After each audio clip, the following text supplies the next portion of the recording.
Like to call the regular meeting of the Fraser Board of Trustees to order on Wednesday, February 7th at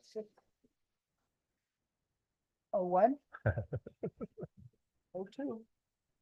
Roll call, please. Katie Fisher, Lewis Gregory, Arnell Quinn, Katie Souls, Eileen Waldo. Next is approval of the agenda. so move. second. Any discussion? All in favor? Aye. Aye. Opposed? And so we move on to the consent agenda, which includes the minutes from the January 17th board meeting and the sign-in sheets. I move to approve the consent agenda. Second. Any discussion? In favor? Aye. Aye. Opposed? Now we have open forum where it's for business that's not on the agenda. You would come up, introduce yourself, say your place of residence, and you have 3 minutes. Thank you. Will McDonald, Winter Park. I just wanted to comment on the workshop that I just watched. A very nice presentation, and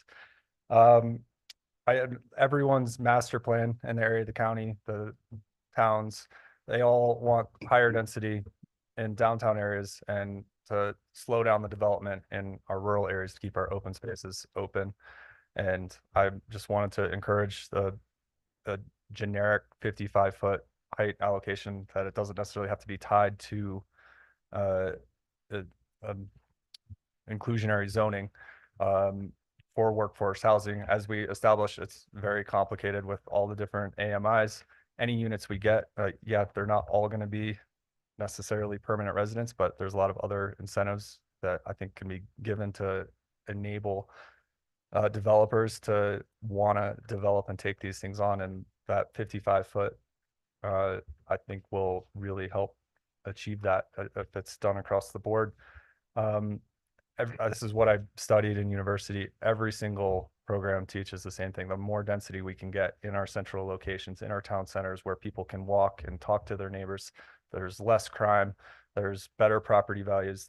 Every single measurable aspect of quality of life improves by increasing our density in downtown areas. So anything we can do to help establish that. And I realize it's probably a long shot, but maybe a discussion about minimum densities in our downtown areas is worth having a conversation about, where when you have a single family house right in the center of town that wants to develop and maybe they only want to do 2 units, it might be worth considering having some sort of minimum where we can really encourage higher density and getting people into these houses. The natural market is going to bring down. We were talking about what's 120%, what's 100%. It all comes down. The free market isn't a whole lot different when you're talking about a 400 square foot studio. The open market is not a whole lot different than the affordable rates, and getting these units built is going to get people into them.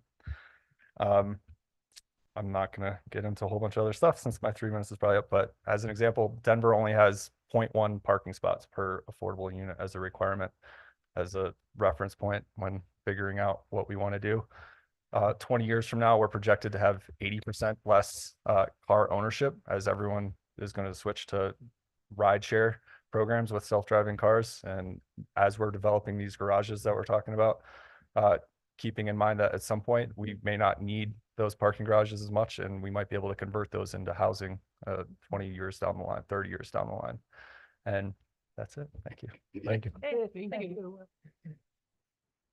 Anyone else in the audience? Anyone online? Please raise your hand if.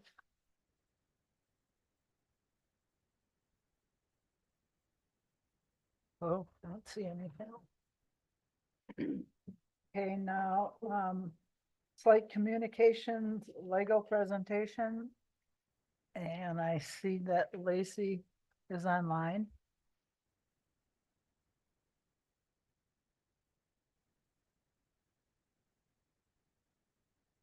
Yes, hello everyone. Thank you so much for the chance to speak with you all today. Do you mind if I share my presentation on the screen? Please. All right, first off, I'd like to apologize. Ryan had intended to be there in person today. Unfortunately, he did have a family emergency, so you get me online instead. He does still intend to be there on the 21st for the second meeting in February in person. So we really just wanted to come in front of you to talk through, what we've been doing with the brand process and with all of you. Just a couple of reminders and to go over some of the survey results that we've already had. So just a look at, how we got here, where we are right now. A reminder that when we did start this process, we wanted to spend a lot of time talking to community members. So making sure that we got a good understanding of Fraser from the people who actually live there. So talking with all of you as well as stakeholders, partner organizations, and staff. From there, we did develop the brand platform, which includes things like key messaging for future communications, as well as some of the vision boards that we felt represent the community. And right now we are at the logo process. So we are happy to be working with all of you to develop some options for the Town of Fraser logo. All right.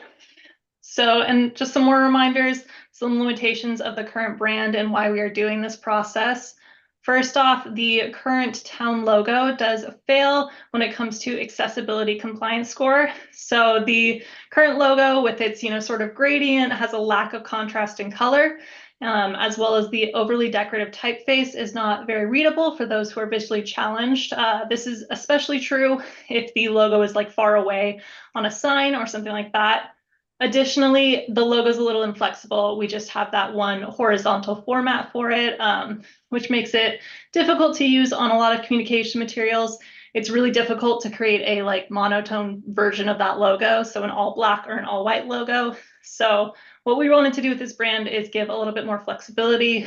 And we just wanted to say that there's no brand guidelines right now. So creating the full brand, which includes things like a color palette and fonts and key messaging, is really to give Sarah a toolkit moving forward to make it so that messaging coming out from the town of Fraser is all consistent. It all kind of looks the same. People can, recognize it right away, and that she's able to create materials a little bit more easily in the future.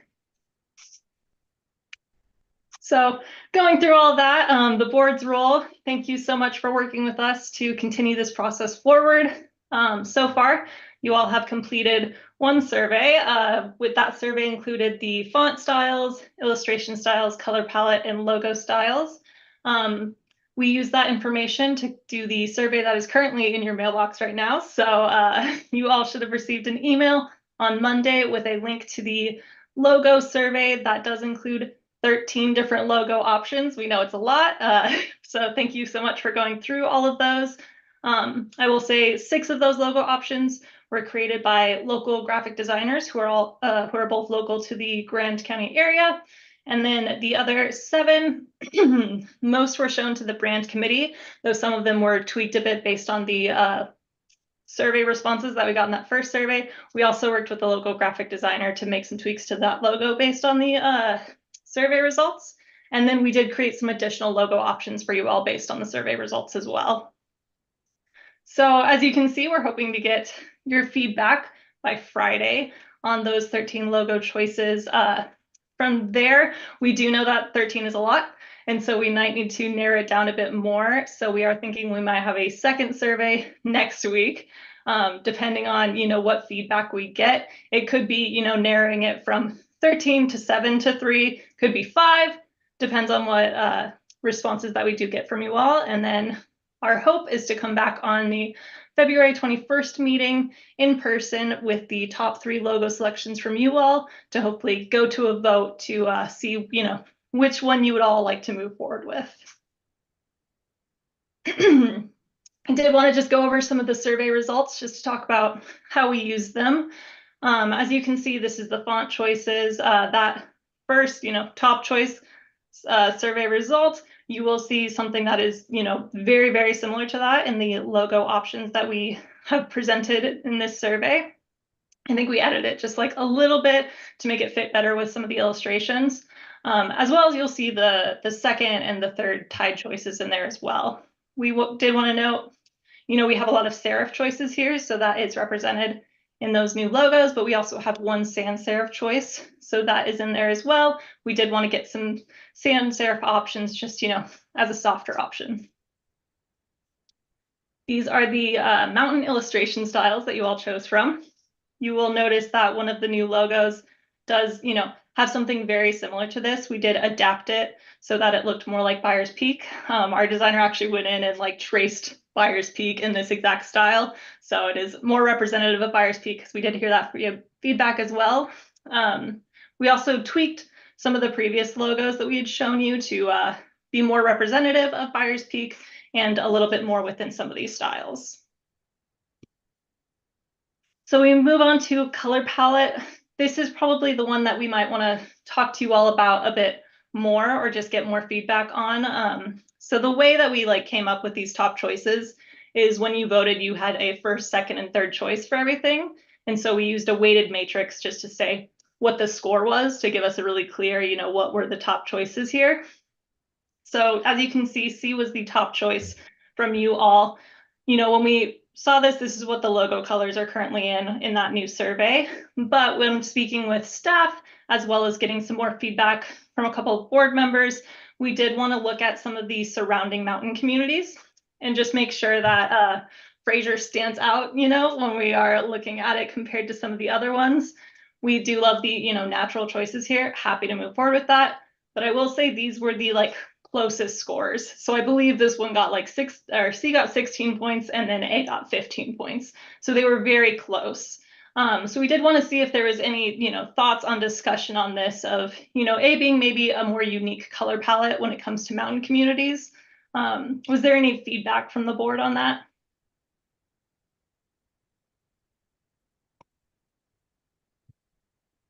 Well, I like the second choice because it has the red in it, and we have great sunsets and sunrises, so that's why I like the red color being in there. Not that I don't like my neighboring town, Winter Park, but the top choice looks like their color palette for Winter Park's logo, gray, yellow, and blue. Those are my comments.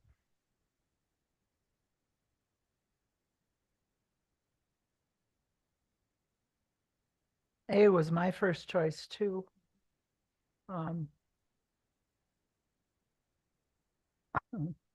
Probably because of the red in it. You like the red? He doesn't like red. Yeah, but you like the red. You like red. Okay. Is Really orange got better? red. Is orange better? Orange like Gold. Golden. But I So- get that. It's very similar. That's a question that the logos, the survey you sent out, the logos, I don't know if you pulled that up, but I assume you can change the colors on all these different logos if we, for instance, I don't know.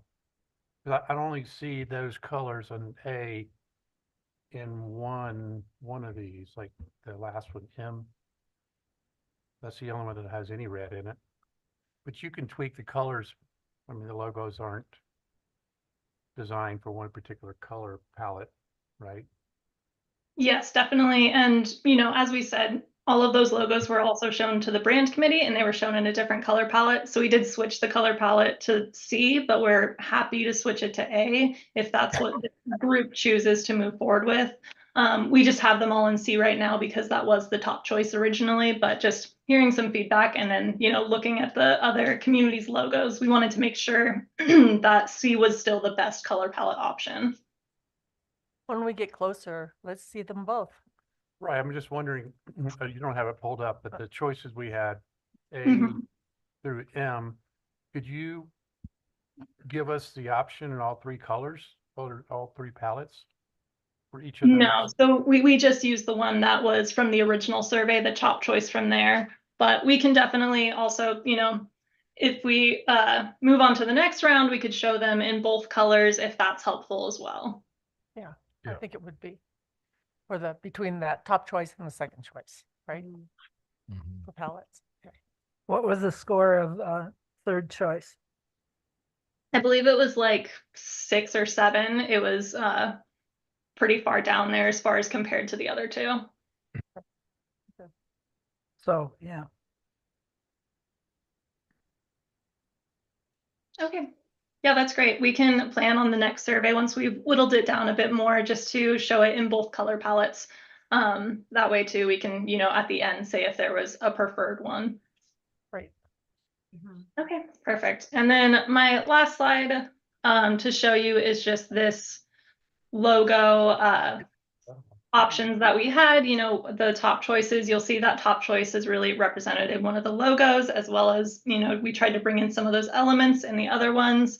One of the new ones too is more of a patch. So sort of like the third choice, we wanted to make something that could be a really like a standalone patch. And then just bringing in some of the illustration styles for the others. But that was really the full presentation. We just wanted to check in with you all. Thank you for doing the surveys that we've been sending out, and talk about the next steps from there. Okay, thanks, Lacey. Thank you. Thanks, Stacy. Thank you. I really like the logos much better this time around than last. Same. Yeah. Great. So we like to hear. Okay. Now let's move on to Big Valley update. See Troy is here. Thank you, ma'am. Good evening, ladies and gentlemen. What I'm about ready to tell you, some of you may or may not have heard. It's a double-edged sword for me, but just to get right to the point, my brother Robert and I sold Big Valley Construction on December 31st of 2023. But in that same sentence or paragraph, I want to say that we're here for the next 3 to 5 years. We're not going anywhere. Our positions with the company are remaining exactly as have been for 24 years. I'm still president. My brother's still vice president. Roles and responsibilities are still the same. The company is going to maintain the same revenues, the same size of volume. We're not going to double the size. I was very fortunate to meet somebody 2.5 years ago when the school bond passed. There was 4 large general contractors that came to Big Valley and wanted to joint venture those schools. We spent 2 days on the road, went and interviewed all 4. We selected JHL. We went and presented as a team, and we were awarded the school project. I've had a full-time project superintendent on that job now for a 1.5 years, 2 years. And I've been involved in more of the Granby work. So over the last 2.5 years, we've got to know a gentleman by the name of Ben Steller. He is currently president and CFO of JHL. JHL is not buying Big Valley Construction. Ben Steller and 4 other principals of JHL is buying Big Valley Construction. And Are they locals? Ben is going to relocate up here in the next 12 months, Ben and his wife. He is now currently from the Front Range, but he's been up here a couple days a week for the last 2 years. And they're coming up next Wednesday, and we're going to go look at 2 or 3 houses they've selected. So his goal is to live here in the next 6 to 12 months as his primary residence, and then commute back to Denver while he still continues to support JHL for the short term.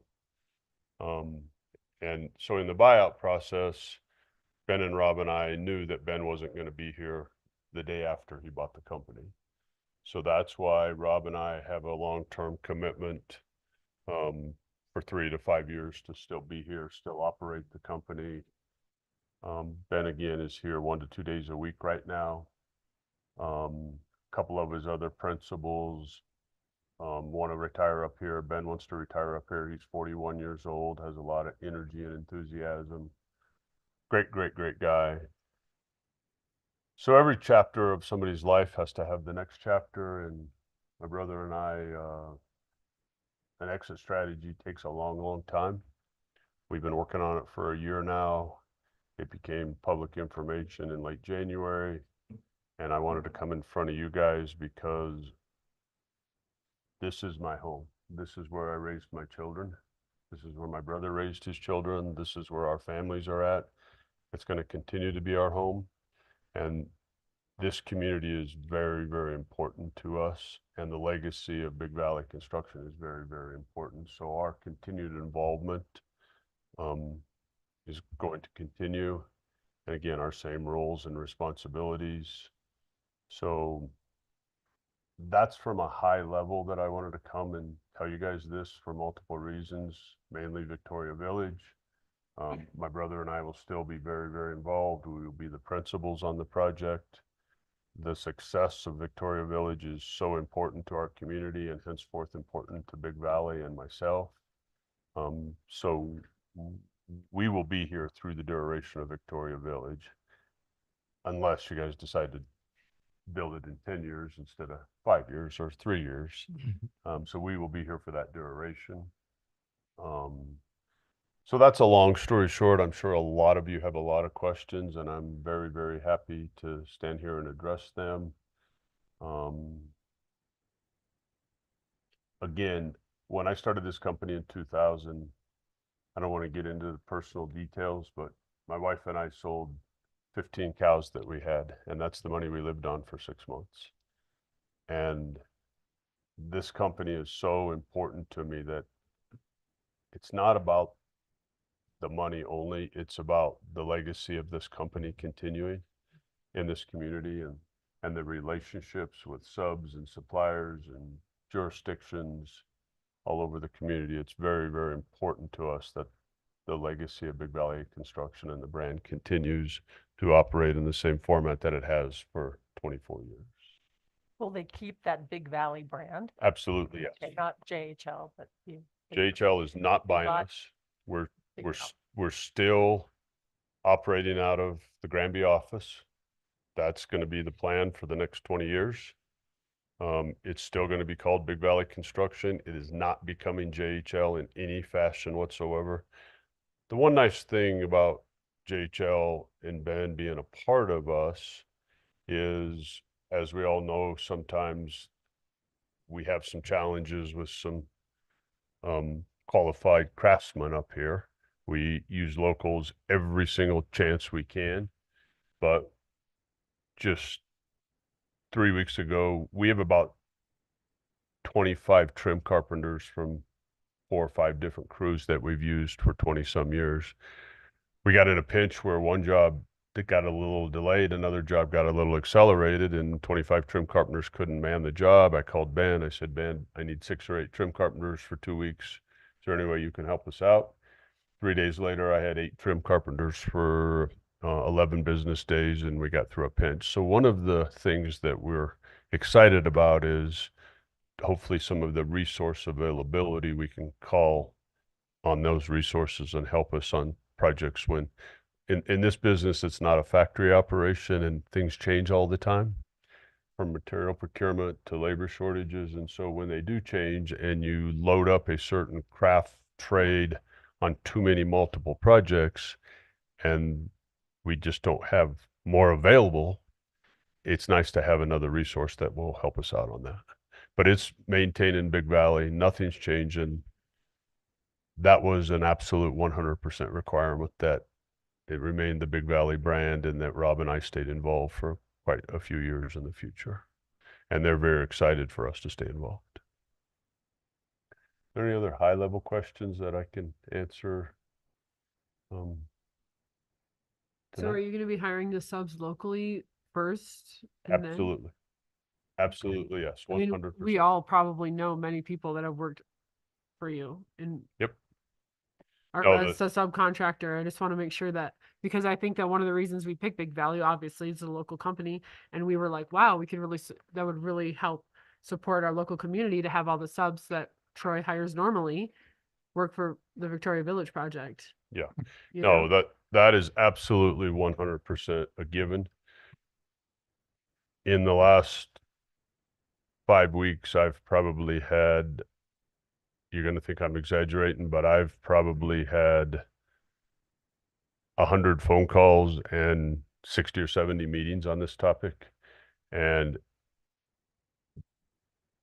Ben is coming up he comes up weekly, a day or two.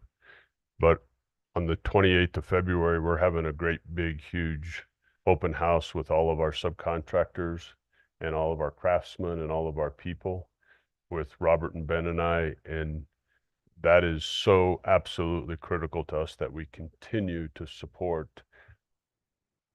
I don't want this to sound wrong, but the local subs are my family. And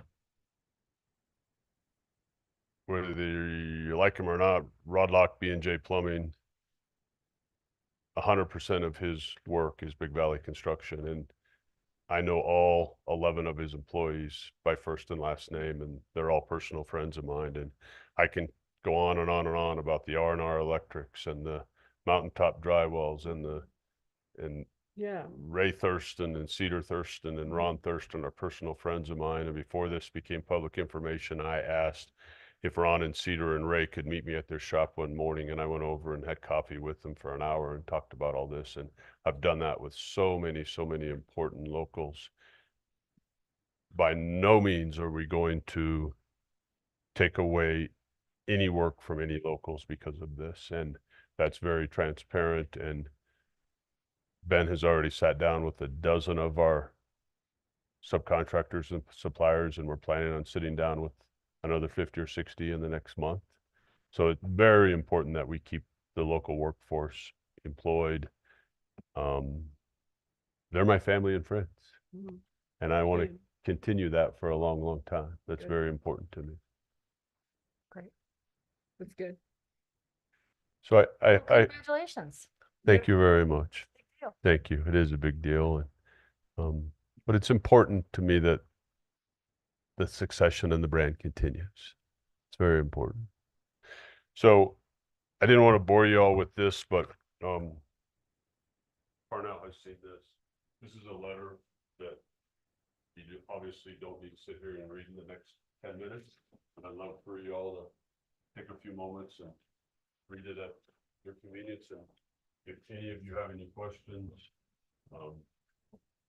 Thanks, sir. I'm happy to thank you. I'm happy to take field calls anytime at all. If any of you will write down my cell phone number, it's 531-4040. I'm 60/60. Oh, shoot. Wow. Don't worry, my cell phone's I everywhere. just told everyone in the world. So A few people call you, don't worry. if any of you at all would like to call me personally, I would be very, very happy to address any of your questions. Is there any other high level questions for tonight? Give my phone number out to everyone. I might run out here. I apologize. Anybody else? Sure. Yeah, that's good. I'd like for you to have. I have two more. Give one to Will. Will likes to read. One for Brian and Clerk Bennett, he's not I here. apologize that I'm. Yeah, I can share one with Brian too. Okay, just so you know, the reason I got a preview of this is I had heard the company had sold and I didn't want it to be a shock to everybody in the room that had sold before I had a chance to talk to us. We have had conversations with every one of our existing clients and our future clients and forwarded these letters on.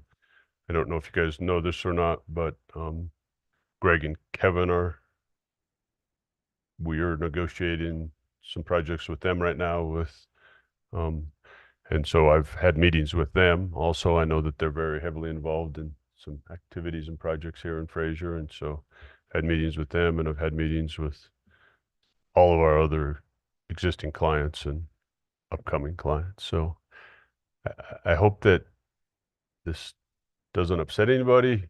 And if it does, please call me so we can work through that upset or frustration. Is there any other questions for this evening? You've answered mine. Thank you for coming, Troy. I thank you guys for your time tonight, and means a lot to me that your professionalism and your understanding. And my brother Robert and I don't want to get too sidetracked, but we've had long meetings with Nick, and we promised Nick as much work as he can possibly take on. And he looked at our list of upcoming projects and said, I'll take 5 of the 11, but there's no way I can take all 11 of them. And so we've had all of those conversations with very, very important people that have helped us be in this position. So thank you for all your understanding. We greatly appreciate it. Thank you. Okay. Tom. thank Anything you. else? Congratulations. Thank you very much. Thank you. Appreciate all your support.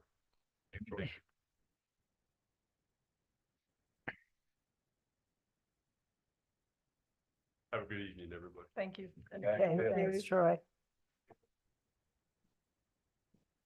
Thank you for understanding. See you, Troy. Hey, Antoinette, you're up with resolution 2024-1, appointing town clerk as designated election official, recommending a mail ballot election and appointment of judges. So I think the title says most of it. Yeah. So appointing the town clerk as the designated election official gives me also the authority to hire the election judges. Since we are having two simultaneous elections, we will have two separate teams of election judges to manage the two elections that we have going on. And that allows me to appoint them. And then also puts me as obviously the designated election official, and doing a mail ballot election. In my opinion, doing a mail ballot election does bring more voters out. You get a larger voter turnout in a mail ballot rather than a polling place and election. So, anybody have any questions on that? When will the How many ballots people go out? showed up? Oh, sorry. I was just wondering, last election, how many people actually showed up in person to vote? The day of the election? Yeah. I think one. Yeah, okay, well, Yeah. there's your Maybe answer. two. Yeah, really nobody showed up in person. Yeah. And how far in advance do the ballots get mailed? The ballots can go out between March 11th and March 18th, and I always try to shoot for that earliest date as possible. Great. Yes. And if the newspaper is listening, it would be wonderful if you could do your interviews simultaneous or just before those ballots are mailed. Well, we're gonna do the KFFR is gonna do a candidate debate. They'll Okay. do one for the mayors and then one for the trustees. Okay. And that's gonna be the first week of March is what we're Good. shooting for. Great, right in Yeah. front. Yes. Perfect. Okay, I'll make a motion to approve resolution 2024-0201, appointing town clerk as designated election official. Second. You got it all out? Yeah, you got it all. I didn't read the whole title. No, that's enough. fine. Any discussion? All in favor? Aye. Aye. Opposed?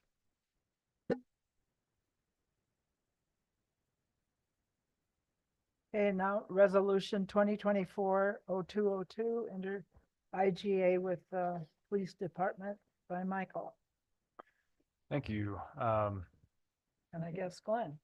I Go will ahead. take your, just a He's small ready. introduction. This IGA is before you, looking at consolidating the municipal services and the police department services that we outsource with Winter Park. And that call volume will continue to roll and be evaluated on an annual basis every 3 years. And what this is reflective of is just the increased call volume that we've had between the town of Fraser and the town of Winter Park. And this is really just adjusting the percentage allocation for Fraser and Winter Park to be in alignment with that call volume, in addition to including our municipal services in this IGA. So we're not looking at a separate IGA for municipal services as we go to make any changes or amendments to that agreement. We are looking at, and this higher number has been budgeted for and was accounted for based on some early discussions that we had with the town of Winter Park. It is it's a significant increase, largely due to just wage inflation that's definitely been experienced, but also going from a 32% or a 38% allocation to a 42% allocation for the call volume between the two municipalities. I've taken a look at the previous amended versions in our original agreement, and this is right in alignment with with what they're asking for. So it seems like a reasonable alignment. Ken's taken a look at the IGA, didn't have any concerns. And seems like a good way moving forward. Glenn, I'll hand it off to you. Well, I'm very honored to say that 19 years ago in January, I appeared at my first Fraser Town Board meeting as your new chief of police, and I had a whole lot more hair and it was a lot darker than it is now. But I'm very, very thankful for the relationship I've had with not only the board, but the citizens of the town of Fraser. And this IGA, you know, I think in a lot of ways what it does is it kind of changes and puts into writing some of the things we have been doing just out of sheer convenience over the last several years. And it's my recommendation you approve it. We're thankful for our relationship with the town of Fraser, and I think police departments or municipalities across the country could probably benefit from the type of relationship we have here. Are there numbers in here? I was trying to find. No, they are reflected in the 2024 adopted budget.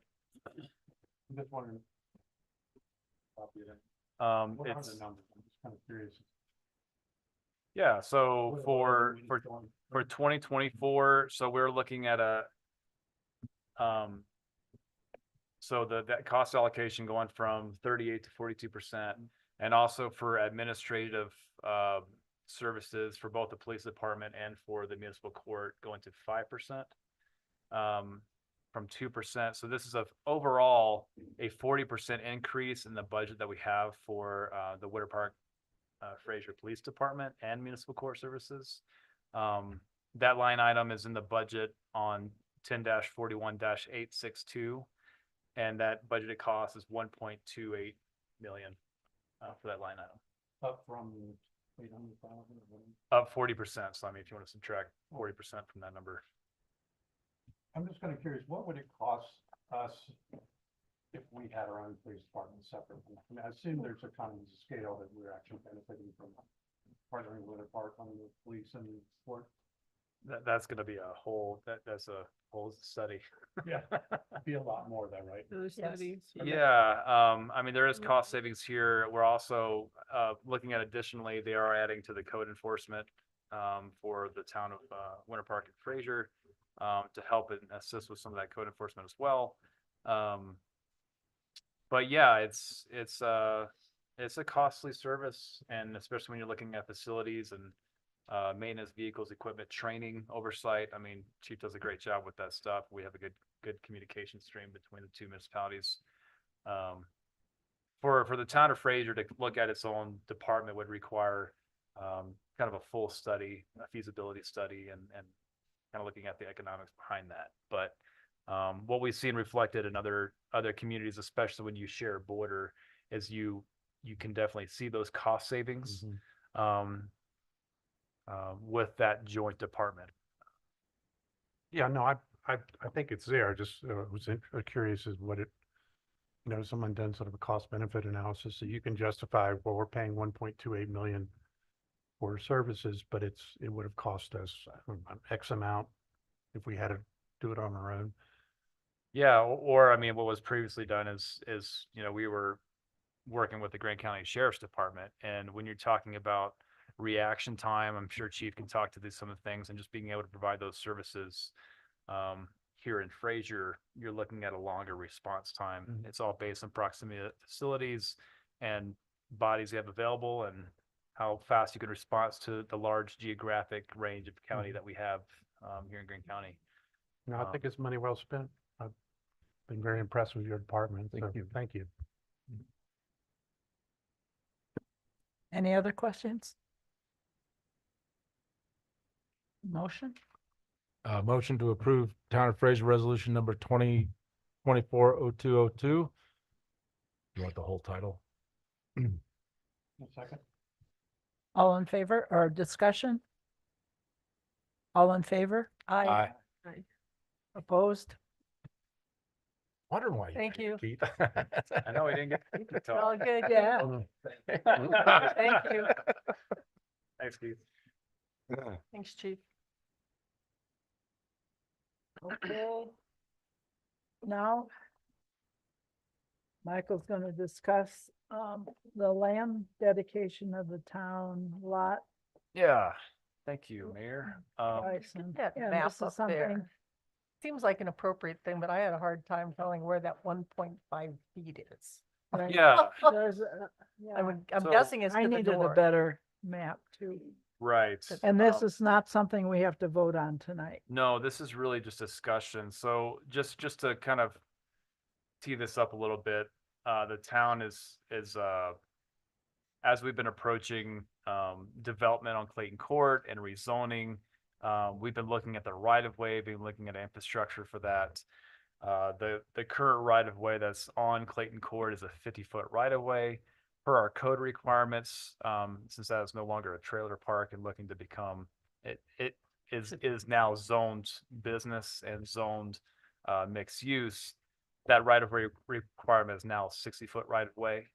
And that will provide for what you need just for circulation, sidewalks, curb and gutter, streetlights, and parallel parking on both sides of the road. So with that, we've been kicking off a conversation earlier with Bison Development since they submitted a preliminary plat for the barn lot, located there on the northern section of Clayton Court, just south of our, lot that went to the ballot initiative last November that failed. So looking at their plat, we looked at this internally with staff, evaluated if they have the ability to move this development back 5 feet. We found the opportunity for them to do so. And in working through that with their engineering team after an initial discussion, it looked like that plan could work with their current site plan and design that they have for the site, which met our code criteria based on our current code. But to accommodate for 5 feet, to get 5 feet from each side to make the full 60-foot right of way, for them to shift their development back, it would require a little bit of space as those lots get more narrow towards the back of Clayton Court. If you looked at that on the parcel viewer at all, So when you say back, you're saying to the north or to the east? to the east. So this will require their plan to shift closer to the Fraser River. Okay. So with that, we've been having discussions about how they can do that, yet still meet their fire code requirements. And what this discussion has come to is they're able to maintain their site plan and provide that 5 feet of right of way if the town's able to provide the 1.5. So this allows them to not have to go back to the drawing board for their site plan. This is just a discussion with the board to see if this is something you're interested in. This is a fully, market rate commercial product, but it's going to be showing for, it's going to have the commercial on the front side of the development, providing an access road there that hopefully can be taken advantage of with adjacent development to the south. But this is just a conversation with the board. If the board has interest in this, then we would move forward with an ordinance that we would bring to the board on February 21st for consideration, which would allow for that 1.5 foot dedication. I have spoken with, since there's been discussions about that being a potential location for the Art Center, I've spoken with Steve Fitzgerald. We've also met with DAO Architects to discuss this, any impacts to the site. They're not seeing any impacts to the site for the 1.5 feet.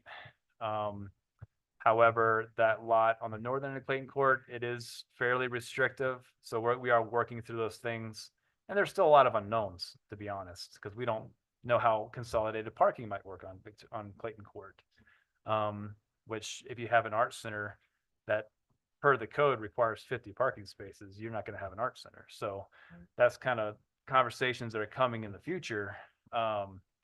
But I just wanted to kick this off with that. We do have uploaded in the packet the site plan that is shown where it does come up to the property line and provides the spacing for that they need to meet the fire code We'll requirements. put it up there.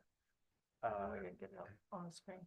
And I know you mentioned the redesigning it, but more importantly, we get that 60 foot so we can have a walk, 10-foot sidewalks, like 9 to 10. 9 to 10, Yeah. which is the We're sidewalks. still working with Merrick for our design Yeah. for it, so we have to, once it's on paper and engineered, then we can say for sure what those dimensions would be. But right now, we're probably looking at maxing out at 9.5 feet which is a good width for a sign. Yeah.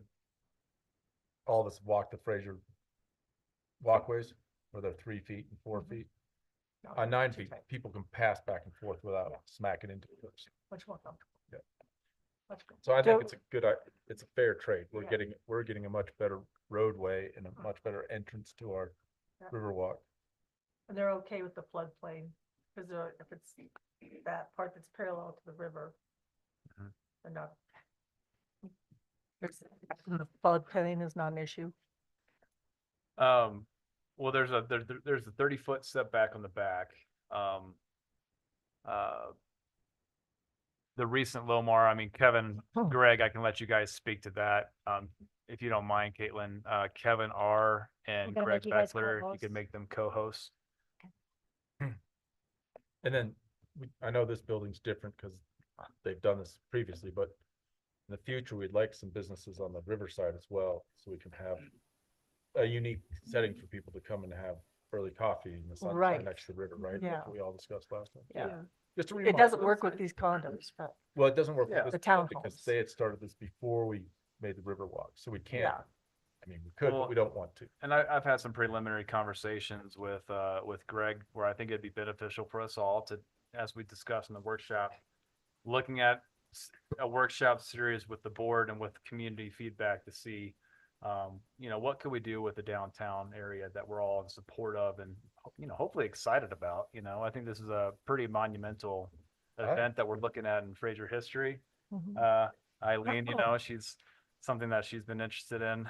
And I don't know if you want to tell your story or not, but it's a good one, I think. I think the day she was elected, someone was like, "You're gonna do something about Clayton Court." That's it.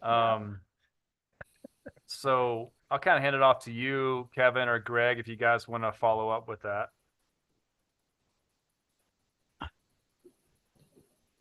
Can you guys hear me? You're muffled. Why don't we speak? Can you guys hear me? Yeah, we can hear you. Just if you can speak up a little bit. You sound muffled. Caitlin, Okay. can you mute him so that we can see him. I didn't hear Katie. I didn't hear your question exactly. Would you mind just repeating it? My question. I'm still not, hey, Greg. For Hey. one, I'm still not clear. I'm looking at that map, just the layout where that 1.5 feet is. I do think it's a good trade-off. And I was also wondering about your set or your distance back from the river, if it affected that at all. Yes, so the 1.5 foot trade-off is on the northern property boundary Okay. line. Yeah. If I can share my screen, I can pull up the parcel viewer if that would be helpful. Yeah, no, I get that now. Okay. And then That's why I was we're confused. still Because it's within, not the parallel to the river, it's the northern side by our parking lot, Yes. our existing parking lot. correct, yeah. Gotcha. The 5 foot easement that the town asked for pushes us 5 feet closer to the river. So the northeastern corner of our site plan does push close to that 30-foot setback. But our plan is to keep that eastern facade of the building and the back of that building just running directly north-south. So Okay. at the northeast corner of our property where that trail connection is, we would be close to that 30-foot setback. But by the time we work down, we're not planning on following the path or the way the river is shaped. We're planning on coming directly north-south so that by the time you get to the bottom of or the south side of our property, we're significantly further back and would want to keep as much space as possible between us and the river. Gotcha. But yeah, the 5 feet and then the retail needing to be there just kind of pushed us closer than we had initially intended, a year and a half ago or a year and however long ago when we initially proposed this project. Okay.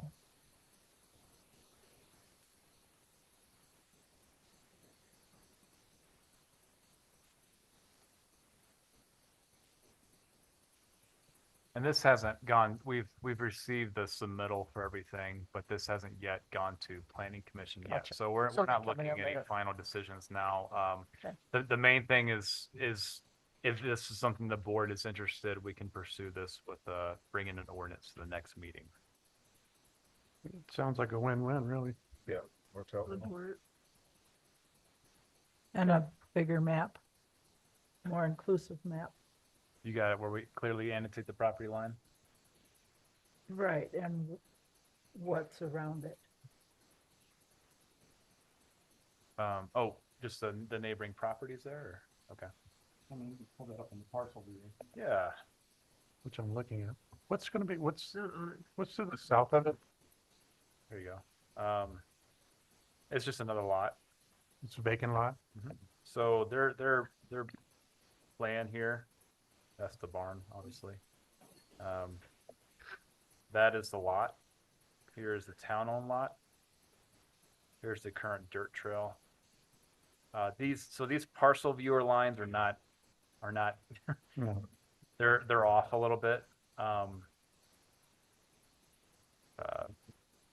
For example, here for our lot, our western boundary line for this property line is actually just inside these shacks. Sheds. Yep. So that's where they are. And where did I have it? Here it is. There's your property. So yeah, I can work with you, Eileen. I thought what you'd like to see, and It doesn't have to be very detailed. okay, we can have. I think it's up here. Well, no, because Greg, this is showing your current property line, correct? Correct. And how it's intruding just like an eighth here, but it's really to meet fire code for your windows here for your egress. That, and then also getting our drainage. We have to have a space to bring drainage around the footer on the south side of the building. Yeah. So on that southeast corner, the way we bring those drainage lines through to the land at the back of the property needs to come around the footer there. And this is, I can bring my civil engineer on to talk more about this, but that was my understanding from our last meeting, was also a big pain point there. Yeah, Greg, just adding to that, by shifting the property back, Michael said it well, it pinches that corner, and then we can't run anything by that corner. So when we shifted it back without having to change our site plan, we lost that 3 feet of clearance or 2.5 feet of clearance down there. So that's why we just need to shift it 1.5 feet north, so that we don't have to do a redesign.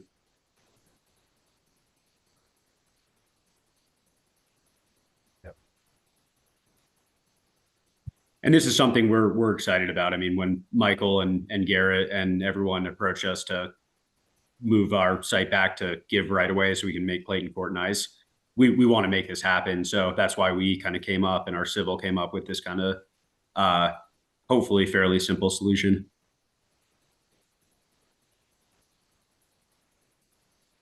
I think it's good. Okay. Okay, seems like that's a thumbs up from everyone. Does anyone have any concerns or, obviously we'll bring this back on the 21st with an ordinance. But please let me know if you have any questions in the meantime. Happy to field those for you, and we can do some more research on this if we need to. It's seems like a good trade-off. Does that solve our right-of-way problem? Do we need For 5 this feet lot. on the other side? Okay, So, yeah, we'll chat about our strategy with Okay. that all right. tonight. Okay. Okay, Thanks, Greg and Kevin, for jumping on the call and working Thank with you. us on this. Thanks, everyone. Thank you. thank you. Now we're at updates. And Sarah. looks like it's gonna be the Sarah show. Well, Sarah is she's dealing with a sick kid tonight. Oh, Right, she's not there. She was able to attend the workshop and dinner, but she had to leave at that. So I'm just going to provide a few things that were just an update on the DDA, and then I'll kind of hand it off to Antoinette for the rest of the election items. We've been working with our legal team on the DDA. And one thing that we want to do to help promote and inform people, to promote education and to inform the public of kind of the general idea behind the DDA, which is the plan of development, is to bring forth a workshop at the next meeting on February 21st to see what items have been discussed with the Downtown Development Advisory Committee and some things that were recommended to be in a plan of development. And then have that workshop with the board and get some community input as far as some things that could be funded through tax increment financing with the Downtown Development Authority. Be great to have some developer input and that kind of thing. I'll say that. But also just what we're looking for in the community. You know, these types of things typically will support affordable housing, streetscaping, just downtown. It could be the downtown arts. It could be potentially supporting the art facility, land acquisitions for towns, for community needs and wants, and just supporting infrastructure throughout a whole downtown area to really work towards that revitalization of our downtown areas. So what we'd like to do is do a workshop on the 21st, and then actually on the March 6th meeting, be looking at bringing a resolution to the board following that workshop for the board to actually demonstrate their support for this ballot initiative, which you can do as a board to support that ballot initiative. That I think will provide really good information to the public. We'll have a couple of press releases in there, one after that adoption of that resolution and one that's scheduled to go out later this month to keep the public informed on this. They're also working on a postcard campaign, which we're anticipating to go out I soon. got mine in the mail today. I got mine. Great. I would check my mail. So we're trying to cover our bases to provide information, education on what can be a complicated topic if you've never dealt with this or looked at it before. So those are some things that we're working on that you'll see coming up on the next agendas for the board meetings, and then just kind of working on a couple of in-person forums just for informational purposes here in town as well. Did that mailing go out to everyone? Because I don't live in the DA district. The mailings, well, Yeah. Antoinette, It was mailed out to every PO box in Fraser. So we didn't take into consideration who lives within the boundaries and who doesn't? So that's our first piece of information that went out. We are going to do an additional mailing. I think that we're going to try to push out early next week. That will go to the business owners and the DDA boundaries and the landowners and the DDA boundaries, because those people won't automatically receive a ballot necessarily. It's kind of a complicated, and I can go over that if you guys want, who can vote in the DDA. If you're a registered voter within the DDA boundaries, you will automatically receive a ballot. If you're a landowner in the DDA boundary and it's owned by a natural person and you're registered to vote in the state of Colorado, you will receive a ballot automatically, and nobody else in the DDA boundary automatically receives a ballot. You will have to request a ballot. If you are an owned property in the DDA boundary, but you're an entity, entities are not allowed to vote. You have to designate a natural person to vote in the DDA boundary. So you would have to request a ballot and designate somebody to vote. If you own a business or you lease a business in the DDA and you're not a natural person, you also have to request a ballot because you won't receive them automatically. It's a little complicated, I'll be quite honest. It's taken Sarah and I quite some time to really fully grasp, and Caitlin's getting it too, so that we have 3 people here at Town Hall that really understand that. I have worked at revamping that election page regarding the DDA to make it as clear as possible. I'll republish that tomorrow to make it much more clear for people. So our plan is to push out a second mailing the beginning of next week to help people understand who is qualified to vote in the DDA. We're really trying to push people towards the website to get additional information. And then Sarah and Caitlin and I will be the people to help others understand if they have questions, if they are eligible to vote on the DDA. And then we'll have a Tabor notice go out March 1st, which will only go to the people in the DDA that are eligible to vote, that we know who they are. Again, we will not be able to identify everybody that's eligible to vote. And the Tabor notice does what? The Tabor notice is really, that goes to the requirements of Tabor because it does collect additional tax revenue. So the voters in that DDA have to know really what is eligible, what that increased tax financing is. So the people that can vote on it have to be notified of that. If we receive a pro-con statement, that will be included on the Tabor notice. So far, we haven't received one. And those are only people that will submit one to the town that would go on there. The town cannot, we cannot put a pro-con statement on the Tabor notice. Sarah's working on an informational piece about about the whole DDA, which we can supply to the public. It's informational only, and that we can provide a pro-con statement on that piece of information. That will go out with this mailing that we plan on sending out, hopefully, again, early next week. And when the town hosts a workshop to explain the DDA, we cannot persuade voters to vote for or against. We can only provide factual information from a town standpoint.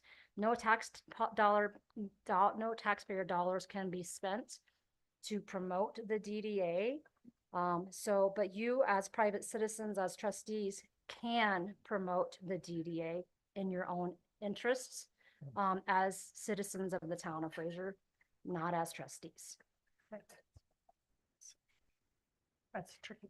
It is tricky. It is That's definitely tricky. tricky. So some of us live, work, and are a trustee in the DDA. So you just have, Or no? you just have to pretend you're not a trustee and talk to people normally. No.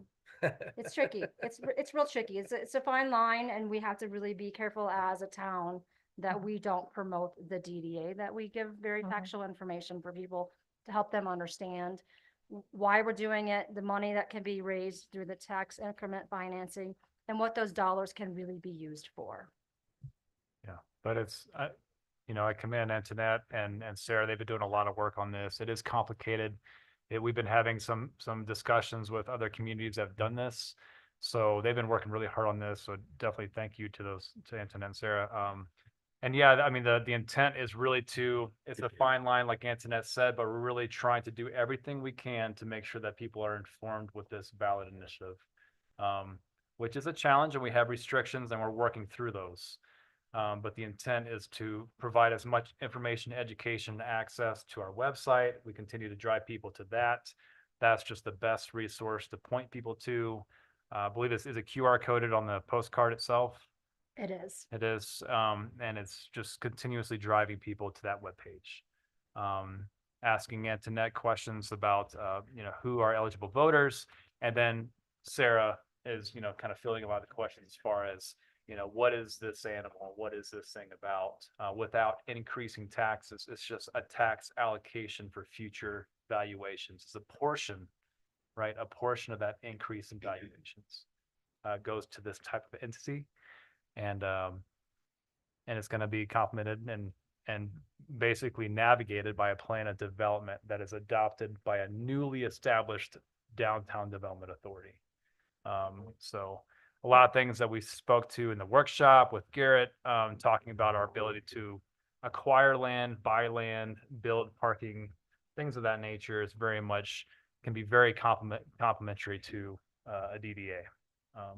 We just kind of keep reiterating some of these same things, but I know it's a complicated topic, and we just want to kind of keep everyone on track and keep everyone informed. And it's interesting because the plan of development is where the basic public benefit, anything that's in there just has to be a public benefit. So it could be very broad, but you can't create the plan of development until after the election and the formation of the DDA get approved.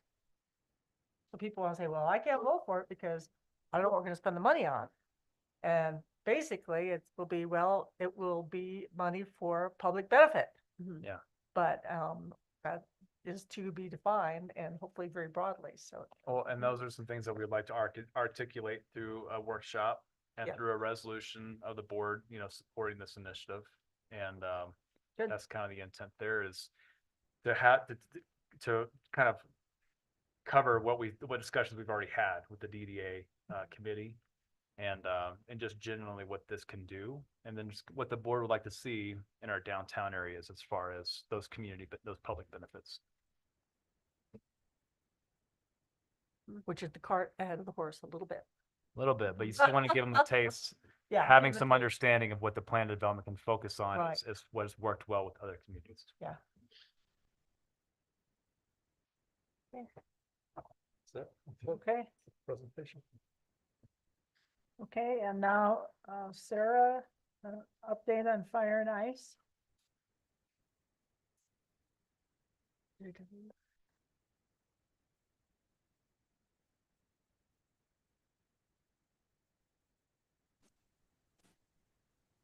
Hi, everybody. Hey, Sarah. Hey. So, yes, fire and ice. Here we go. Where to begin? So, we had a welcome party for all the sculpture artists last night at Fraser River Beer Company. That went really well. They started sculpting this morning. They will be sculpting until Saturday around noon. That's when they're scheduled to stop. And that's when the big fire and ice blowout starts, basically. So to mitigate parking, we have 2 satellite locations, and we will be putting up the mobile message boards directing people to the Fraser Valley Rec Center and also the ball fields north of town. We are also incentivizing people to take the shuttle, ride the lift, park in downtown Fraser, walk, ski, fat bike, whatever they need to do. All they have to do is snap a selfie and come to the info tent. We have some hats and scarves and socks that we're going to be giving away. So hopefully that mitigates that a little bit. We also have some signage for the Safeway parking lot. It says customer parking only. Is that going to completely deter people? Probably not. But we are trying. So kind of the schedule of how this is all going to play out. Right around 4:30 is when KFFR is going to start playing music and doing announcements. The shuttle service, the free shuttle service at the locations that I mentioned, will start at 5, and we'll go from 5 until about 8 or whenever everybody's cleared out. And that was thanks to Home James. So thank you for that. We also have a new feature. We have a hot air balloon tether that's going to be posted up starting at about 4:30 to 6:30. And then the bonfire is going to start a little bit earlier. It'll start at 5:45. And then around 6 o'clock, we will be doing the snow sculpture award announcements. The fireworks will start at 6:30. And that's it. We also have Camber Brewing and Fraser Valley Distilling will be there selling drinks. And then we have Flavor Food Truck, Dapper Donuts, and Astro Coffee Van. And Fraser Valley Arts will be there, and the town will also have a tent set up there as well. We have additional lighting for the whole area, which we obviously will be turning down for the fireworks. But I think that will illuminate the area a lot better. It may not be aesthetically super pleasing, but I think we'll have to turn that on and off just to see what everything looks like. Because we do light up the sculptures at night, but that walkway in between the bonfire and the sculptures was pretty dim. So we'll flip those lights back on after the fireworks so everybody can get out of there. Great. And we're moving the slide too, so it's not going to be taking people out as as they try and get to the bonfire, which it was not planned last year. So yeah, we are learning. Hey, Sarah, I Mhm. noticed the pond was fairly melted out around the perimeter. Do we need to put any kind of a rope closure, something simple around it just to keep the confused and the You know, we do have our regular signage up there. I'll see what else we can do. I'm it's just hoping. a thought. Yes, have so Yeah, much going on, but for sure. Yeah. Oh, and I got some feedback from one of the sculpture teams today. They said they went into the new bathrooms and they were blown away about how nice it was and how clean it was. And yay. yes. So I was like, oh, the town board will be very pleased to hear that. I got some additional porta potties because we knew the crowds last year were just kind of unbelievable. So we have 6 additional porta potties. We have we have a big recycling and trash receptacle. Of course, the police department is always there walking around. Thank you, Glenn. And the fire department, of course, will be there. And we also have EMS that will be on site as well. Yeah, I was there today and the bathrooms are really impressive. Yep. They're top And notch. And just so you know, we're working on grooming that area too. It gets tore up when we're filling the forms. So they're going to be going through tonight and grooming and flattening that out a lot more. But awesome. Of course, they had some issues with their groomer. So it's kind of been one thing after another. And just publicly thanking Granby Ranch too for stepping in and helping us out with snowmaking. They were nice enough to donate a snow gun and also an employee. And then also our staff, our water guys were there starting at anywhere between 2 to 3 a.m. to help with the water situation. And of course, Winter Park Ranch, a big thanks to them for letting us use their hydrant again. Last year we had overused their water and they were not super crazy about that, but I'm happy to say that we didn't use anywhere near the amount that we used last year. So they were definitely okay with that. But you know, our public works they're the people that make this happen. And also the public arts committee too. Yeah. So if you see any of those people that I mentioned, make sure to thank them. Awesome. Yeah, I saw Joe out there today. He was building one hell of a bonfire. Oh my God. It's huge. It's going to be huge again. It's going to be huge again. Oh, and yeah, the fireworks, Ken Wilkinson, he's kind of the firework guy in the county. So he'll be doing the fireworks again this year with the big gas bombs that everybody loves so much. Yeah, those are amazing. Great. Thank you, Sarah. Awesome. 17 minutes of fireworks. Kudos all around. A lot more. Yeah, we're every year you do better and better. Oh, and another thing, if you guys are up early, Matt Renew stopped by yesterday and did an interview with myself and the guy formerly known as Snowmaking Steve. So there's going to be a spot on Channel 9 tomorrow morning. His spots are usually pretty early at 6 a.m., but then they rerun them right around 9 a.m. on Channel 9. Okay, great. Sweet. I would guess it's going to be on the KFFR calendar. It should be already. I did a bit. I just wondered if they could stress that parking is limited and please use the shuttles. I think they have been. And they I don't know about that. the shuttle, but I heard that they said don't park at Safeway. This morning I did a 2-hour spot on KFFR and I think I said don't park in Safeway like 8 or 9 different times. Okay. And I believe I said it on Channel 9 too. I was like, whatever you guys do, don't park in the Safeway parking lot. So we're trying. Okay. Yeah. Thank you. Mm-hmm. Yeah, that's awesome. Any questions? Doesn't look like it. All right. Thank you, Sarah. Thanks, Check Sarah. Thank you. Fraser Valley. I was just going to tell you, I'll check the Fraser Valley and see if we can get that to be a parking spot. It's the only business where Murdoch's is. The only business that's open at night is Tin Cup. Right. Yeah, and I believe a lot of people parked there last year too. Yeah. Yeah. So it's fine. I mean, it should be So Yeah, I'll check. okay. People find a way. They do find a way. Well, just the way they found last year wasn't good. Yeah, yeah. One crazy night. And Glenn on the mobile message boards, we say no parking on 40 too. So Thank you so much. sure.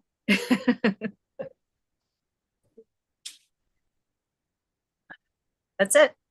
Okay, thank you, Sarah. Thank you. 4 more days. Oh my God. I'm scared. Okay, so now we have 3 executive sessions. How do we plan to do that? It's got to read. She's Who would got like to it. read? I'll read. I'll take one. Okay, I move to enter into 3 executive sessions. Executive session number 1, for a conference with the city attorney for the purpose of receiving legal advice on specific legal questions under CRS section 246402-4B, for the purpose of determining positions relative to matters that may be subject to negotiations, developing strategy for negotiations, and/or instructing negotiators under CRS section 246402-4E. Regarding right-of-ways, to include Town Attorney Kent Whitmer, Town Manager Michael Brack, Public Works Director Paul Johnson, and Town Planner Garrett Scott. Followed by Executive Session number 2, for the purpose of determining positions relative to matters that may be subject to negotiations, developing strategy for negotiations, and/or instructing negotiators under CRS section 24-6-402-4E.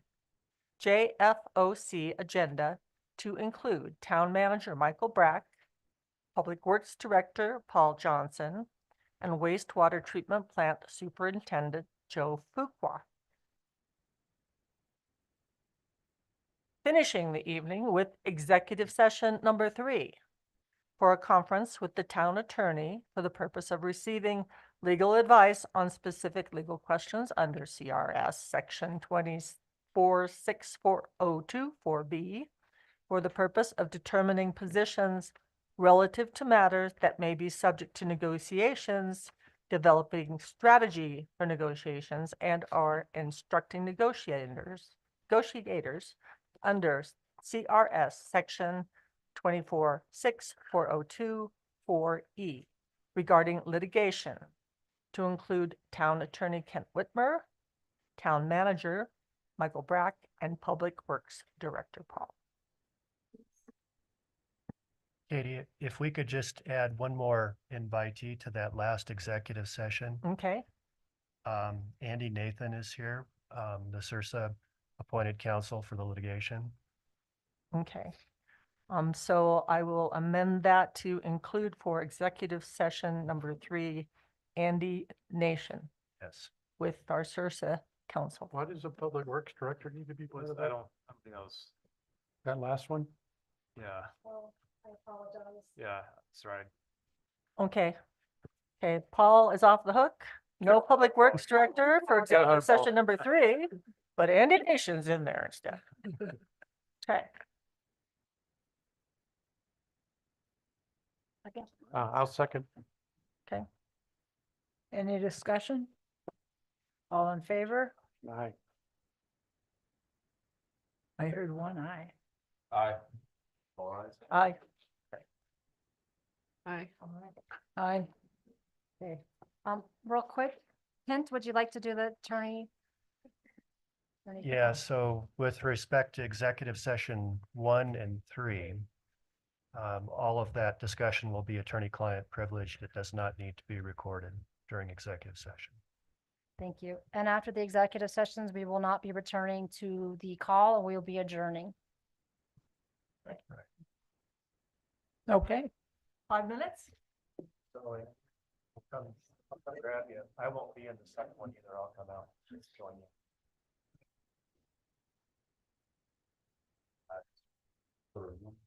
Here at third one.